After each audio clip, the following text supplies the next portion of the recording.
नमस्कार, मैं हूं आंचल सिंह और आप सभी का स्वागत है हमारे चैनल पर। किसान आंदोलन के पीछे एक बड़ा षड्यंत्र रचा गया था। कुछ वामपंथी, कुछ चीन के दलाल किस तरीके से अडानी अंबानी के विरुद्ध एक षड्यंत्र साजिश रच के उनकी जो प्रोडक्ट है उनका बहिष्कार हो रहा है, इसके साथ ही तोड़फोड़ भी की जा रही है। लेकिन आइए जानते हैं इस बारे में विस्तार से किन किन लोगों ने यह षड्यंत्र रचा है और आखिर ऐसा क्यों किया जा रहा है। अब इस पर आगे की जानकारी के लिए हमारे साथ हैं राजनीतिक विश्लेषक पवन त्यागी। सर, आपका बहुत बहुत धन्यवाद हमारे चैनल पर। सर, ये जो षड्यंत्र रचा जा रहा है आखिर किसके इशारे पर, और इस तरीके से जो अडानी अंबानी का बहिष्कार हो रहा है, हमने देखा कि बिजली के जो टावर हैं उसमें तोड़फोड़ की जा रही है, अभी इससे पहले स्टोर पर हमला किया गया था, सिम पोर्ट कराए जा रहे हैं, आखिर क्यों? देखिए, एक बहुत ही गंभीर मसला है ये कि जो किसान आंदोलन है इसके पीछे खालिस्तानी जो सोच है,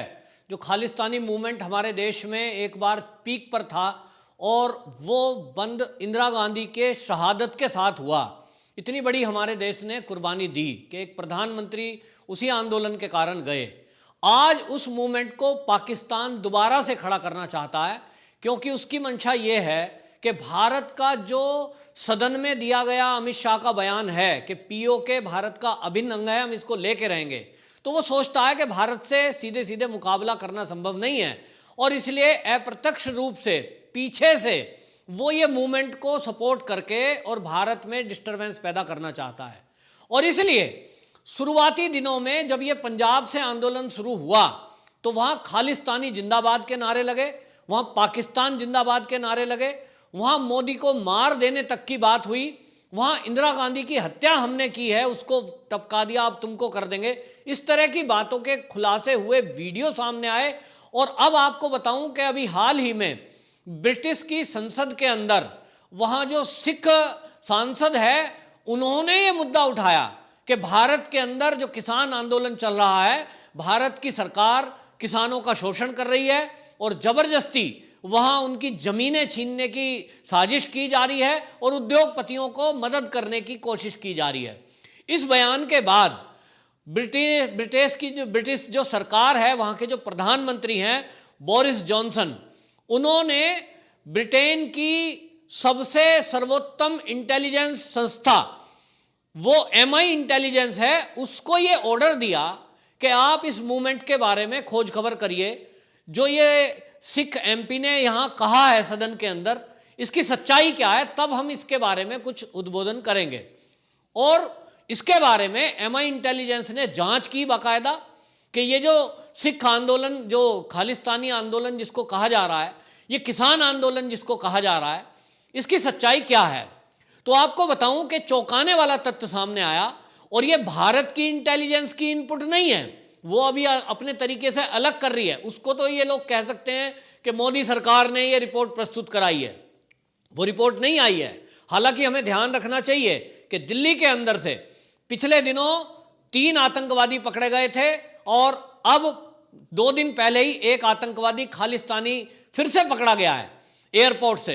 लेकिन उसको एक तरफ रख दीजिए, तो ब्रिटिश सरकार के आदेश के बाद MI इंटेलिजेंस की जो रिपोर्ट आई, उस रिपोर्ट में कहा गया है कि ये जो किसान आंदोलन है ये केवल और केवल पाकिस्तान प्रायोजित है और ये वही खालिस्तानी मूवमेंट जो कई साल पहले इसको कुचल दिया गया था हमारी सरकार द्वारा, सेना द्वारा, उसको पाकिस्तान दोबारा से खड़ा कर रहा है। और उसने कुछ सिक्कों को इसके लिए भारी मोटा पैसा दिया है और उस पैसे के पीछे चीन भी है, क्योंकि चीन का ये इशारा है, वो चीन भी चाहता है कि जो भारत के उद्योगपति हैं, भारत के जो उद्योग धंधे हैं, जो अर्थव्यवस्था है, चीन की चरमराई हुई है, वो चाहता है भारत भी डामाडोल हो जाए, क्योंकि भारत इस समय लद्दाख बॉर्डर पर LAC पर आमने सामने सेनाएं दोनों खड़ी हैं और उसकी ये हिम्मत नहीं हो रही है कि वो एक कदम भी आगे बढ़ाए। तो चीन भी प्रत्यक्ष लड़ाई नहीं कर सकता और इसलिए आर्थिक नुकसान करने के लिए वो चाहता है कि भारत के उद्योगपतियों को किसी तरह बर्बाद किया जाए।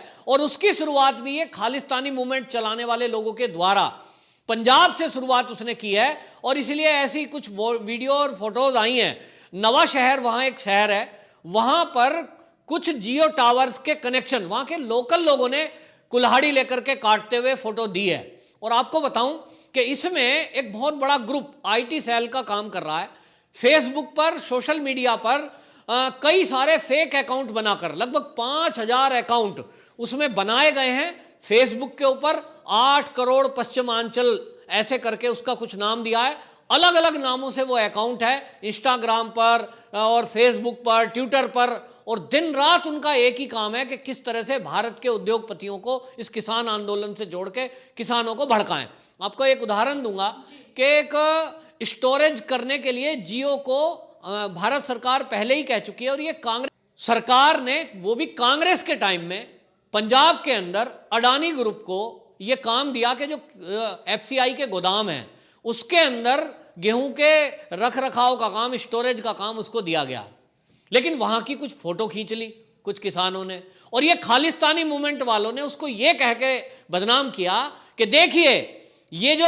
अडानी है ये गेहूं खरीद रहा है और फिर इस गेहूं को खरीद कर ये बाजार में बेचता है। तो ये उद्योगपति जो है मोदी के कहने पे अडानी फायदा उठा रहा है, किसानों से सस्ते दाम पर गेहूं ले रहा है और आटा बनाकर उसको 45 रुपए किलो में बेच रहा है। इसकी सच्चाई जबकि क्या थी, ओनली स्टोरेज का जो काम है वो टेंडर उनको दिया गया है, उसका अडानी से गेहूं खरीद और बेचने से कोई मतलब ही नहीं है। मतलब झूठ का प्रचार किया जा रहा है। और दूसरी बात आप देखिए, जो चीन के इशारे पर जियो का जो इस समय अब मूवमेंट चलाया है किसान आंदोलन के नाम पर, वो केवल इसलिए है कि जियो ने घोषणा की थी कि हम अपना 5G खुद का बनाएंगे, स्पेक्ट्रम खुद से हम अपना बनाएंगे, और इसकी घोषणा से चीन को बहुत बड़ा झटका लगा था, क्योंकि चीन ये मान के चल रहा था कि भारत के अंदर उसी के जरिए 5G नेटवर्क जाएगा, उससे अरबों रुपए वो कमाएगा। लेकिन जियो ने उसका जब झटका दिया ये कह के कि हम खुद का अपना ये सारा सिस्टम डेवलप कर रहे हैं और हम किन्हीं कंट्रियों से मिलकर के ये 5G टेक्नोलॉजी खुद की डेवलप करेंगे, तो अरबों खरबों रुपए का व्यापार उसको अपना टूटता दिखाई दिया। और इसलिए उसने ये चाल चली है कि वो किसानों के जरिए जियो का, रिलायंस का विरोध करा रहा है, जबकि जियो और रिलायंस का कोई मतलब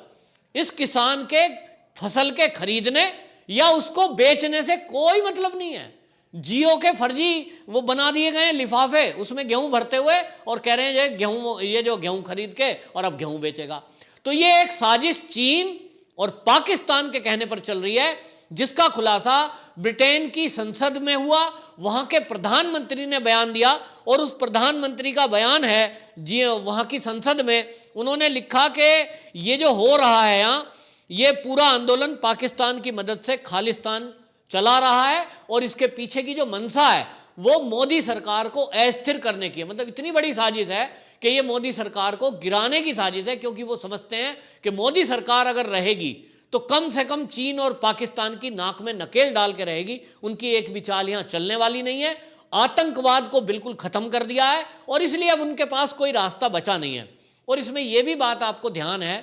कि किस तरह से कांग्रेस ने 2008 में चीन से एक समझौता किया था कि आप और हम दोनों एक दूसरे की पार्टी की मदद करेंगे, और इसीलिए कांग्रेस इनडायरेक्ट रूप से पीछे से इन खालिस्तानी मूवमेंट को चलवा रही है और मदद कर रही है इस किसान आंदोलन को, झूठ बोलकर बरगलाकर। इसका खुलासा कल हुआ कि जब वो 2 करोड़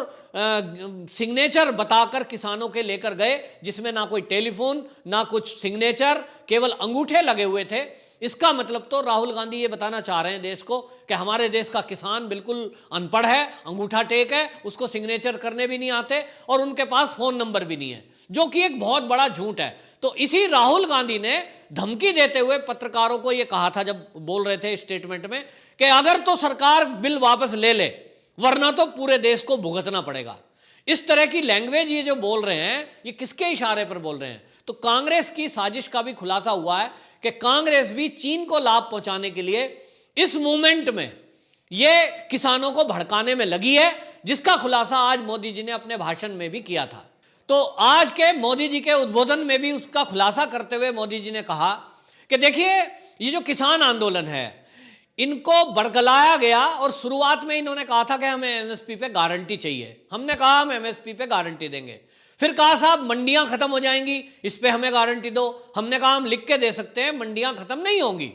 उसके बाद अब नई नई मांगे ला रहे हैं। तो मोदी जी ने भी कहा, और हमें भी पता है कि ये किसान मूवमेंट में टीकरी बॉर्डर हो गया, सिंगू बॉर्डर हो गया, वहां आए दिन मेघा पाटेकर जैसी वो कम्युनिस्ट आकर खड़ी होती है और मंच से क्या बोल रहे हैं, वो कह रहे हैं सीए के दंगे के आरोप में जो दिल्ली की जेल में बंद हैं उनको छोड़ो, केरल का जो पत्रकार पीएफआई से संबंध के कारण हाथरस कांड में वो गिरफ्तार किया गया था उसको छोड़ो, और अब नई मांग लेके आए हैं कि जितने भी भारत में टोल नाके हैं उनको टैक्स फ्री करो, मतलब टोल कलेक्ट मत करो। क्या चाहते हैं ये चाहते हैं कि टोल कलेक्शन ना हो, जो सड़क परिवहन मंत्रालय है उसके पास पैसा ना आए, तो देश में जो विकास हो रहा है सड़कों का, जो हाईवेज सरकार बना रही है वो हाईवेज ना बने। क्योंकि मोदी सरकार 2014 से जब से आई है उसके बाद से इस देश में लाखों किलोमीटर सड़कें बनाई गई हैं और हाईवेज बनाए जा रहे हैं, बॉर्डर एरिया में भी हाईवेज बने हैं, चीन को मुंह तोड़ जवाब देने के लिए लद्दाख के एरिया में भी हाईवेज बने हैं, जहां अभी तक जाने का साधन नहीं था, हमारी सेना को पहुंचने में घंटों लगते थे, आज वहां मिनटों में हमारी सेना पहुंच सकती है। अटल टनल बनाई गई है जिससे कि हम कश्मीर तक आसानी से पहुंच सकते हैं, और ये सब चीन को बर्दाश्त नहीं हो रहा है, और इसलिए वो नहीं चाहता कि यहां की सरकार सड़कें बनाए, बॉर्डर सुरक्षित करे, और इसलिए उसने एक चाल चली है कि किसानों के आंदोलन के बहाने अपने लोगों को भेजकर ये मांग नहीं रख रहा है कि टोल नाकों को टैक्स फ्री किया जाए। अरे भैया, टोल जब टैक्स फ्री हो जाएंगे तो ये बताया जाए, टोल के अंदर से अभी ट्रैक्टर जाता है किसानों के लिए, उस पर तो टैक्स नहीं है, वो अपनी बुग्गी लेके जाते हैं अनाज की, उस पर तो टैक्स नहीं है टोल नाके पे, वो मोटरसाइकिल से जाता है कोई गरीब आदमी, उस पर टोल टैक्स नहीं है। टोल टैक्स किस पे है? बस में और कारों में। तो कार और बस में कौन जाता है? अमीर आदमी जाएगा कार में, तो किसानों से उसका कोई लेना देना नहीं है, किसानों के वाहनों को छूट है टोल से, फिर किसान मांग क्यों कर रहे हैं? ये समझ में आता है कि केवल और केवल चीन को फायदा पहुंचाने के लिए। तो ये आंदोलन चीन के इशारे पर चल रहा है और वो इस देश में आतंकवाद दोबारा बढ़ाना चाहता है, 5G का विरोध करने के लिए, दोबारा आतंकवाद फैलाने के लिए, सड़कों का विकास इस देश में ना हो इसके लिए, और किसानों का हित,